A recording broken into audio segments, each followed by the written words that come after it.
And the big prediction is that they are going to have a big announcement for the 40th anniversary of the Mario franchise. Let's be clear that I don't think it's going to be a 3D Mario game. With Donkey Kong Bonanza just coming out and the Odyssey team working on that game, I don't think that a new 3D Mario game is coming out this year. I'm also very skeptical about a new 2D Mario game due to the fact that Mario Wonder was just a couple years ago. Now, I could see the possible hybrid of like the 3D World, 3D Land, that kind of a game. We haven't gotten a new one in a really long time, and maybe they were holding on to this title until the Switch 2 launch year, and hey, that just happened to coincidentally be the same time as the 40th anniversary. But I don't think it's going to be even that big. I think it's going to be something more along the lines of what we got for the 35th anniversary, which was really just a bunch of ports. You know, 3D World and Bowser's Fury was basically just a port with kind of DLC, like a new mode, whatever you want to call it. And then 3D All-Stars was just a bunch of ports on one cartridge. And that's kind of what I'm expecting for this. Maybe a remastered version of 3D Land, or even a collection of the handheld Mario games. But I could even see a remake of Super Mario Galaxy 2, and the reason I could see it is because there were some inside sources saying that the reason Super Mario Galaxy 2 wasn't on 3D All-Stars was because they had trouble with the controls. Essentially, it was a Yoshi problem. They couldn't like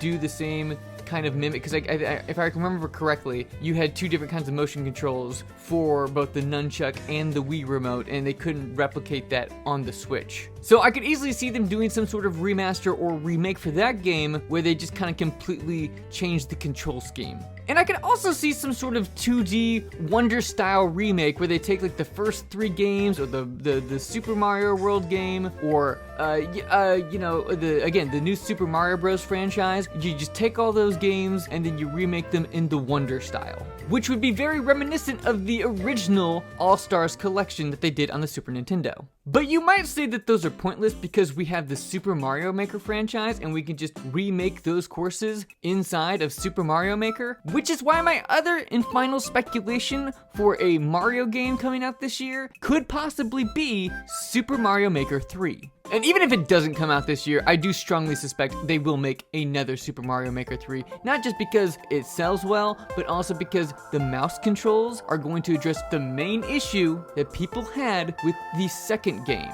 Because the first game had the Wii U pad, and people really liked the fact that they could just create something with their stylus or their finger on the Wii U pad, but you didn't have that kind of same thing for Super Mario Maker 2, unless of course you kind of played in handheld mode. But again, the mouse controls kind of address and fix that. But yeah, so that's what I'm thinking game-wise, and then, you know, merchandise, who knows what they're gonna do with merchandise.